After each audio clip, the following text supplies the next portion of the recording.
exist around us all the time.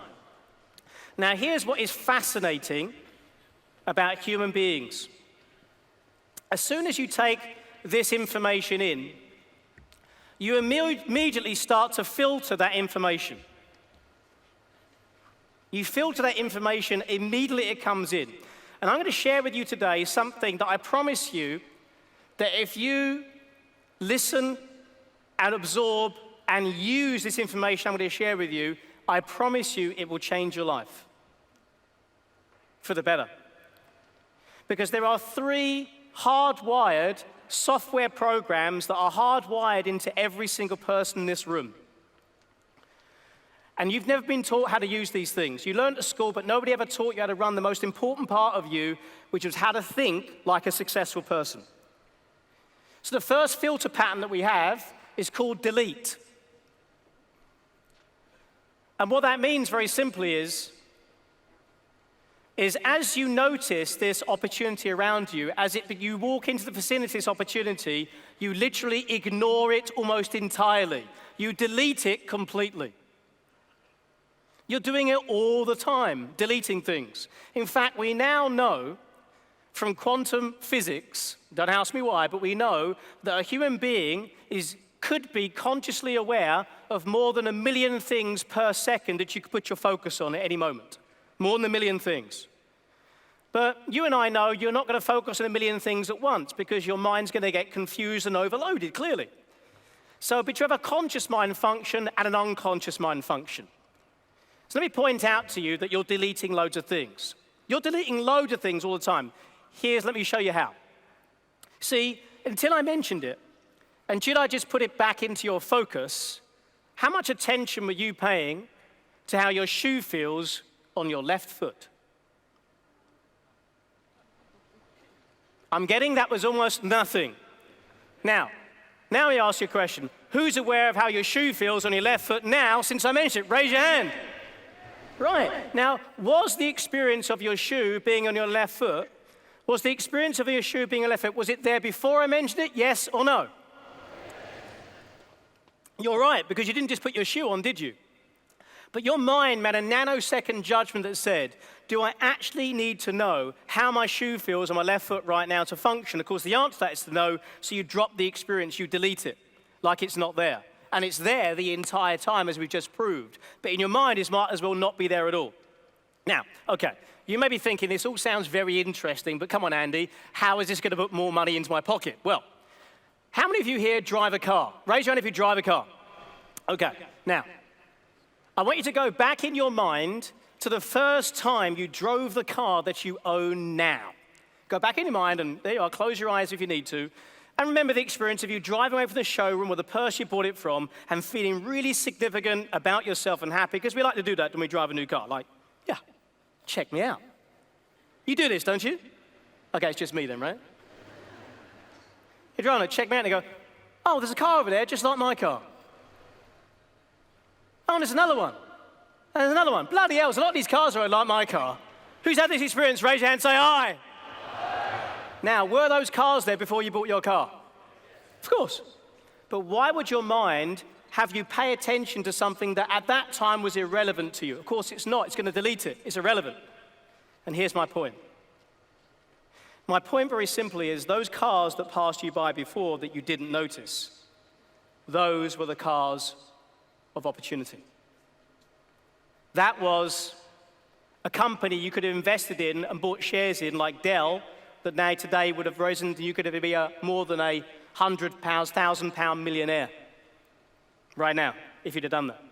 That's a property. How many houses do you think you've driven past, by the way, that if you had the mindset and the strategy, you could have purchased that house and already be a millionaire already in the last 10 years because you purchased that house, it's gone up in value since that time, and repeated that strategy a number of times. How many houses do you think you've driven past like that? How many houses? How do you think? More than 100? Raise your hand, say aye. There you go. Opportunities around you every single day. In fact, money is as abundant as oxygen. That's how much money there is.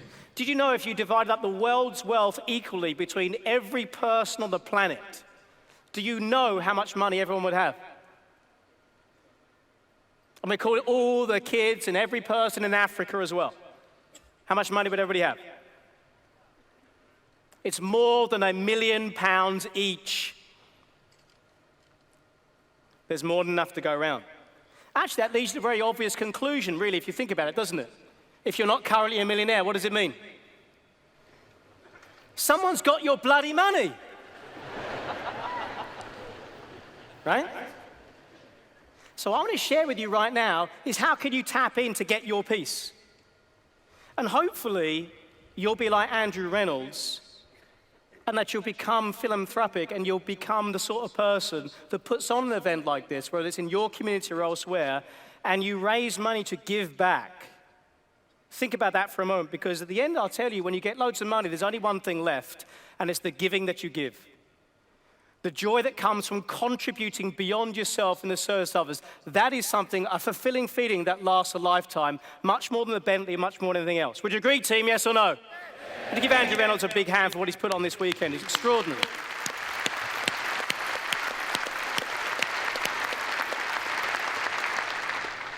So the question isn't, do we delete things?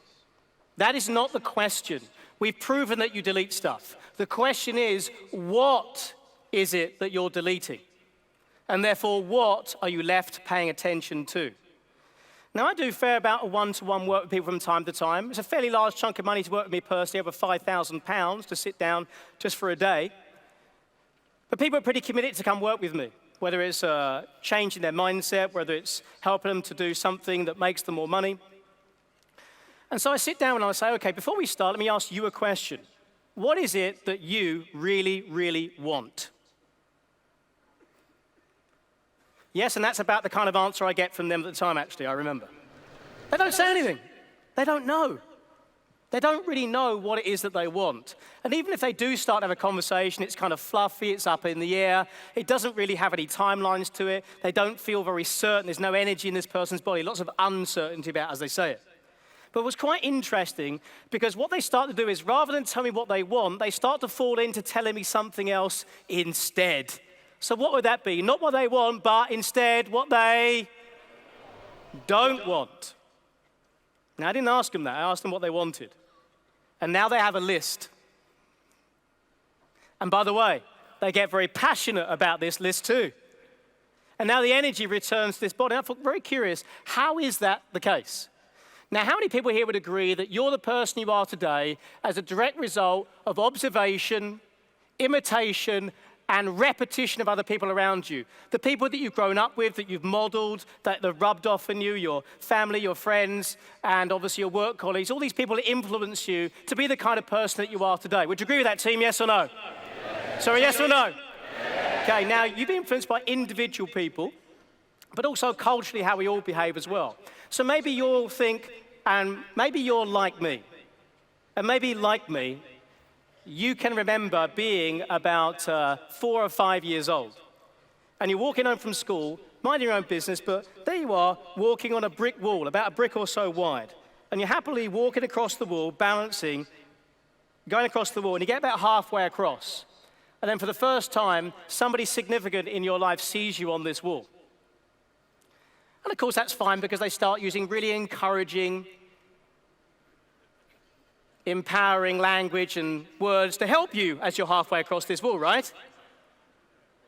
Okay. But maybe you're like me. Like, if my mom or dad was to see me on the wall like that, here's the words they would say.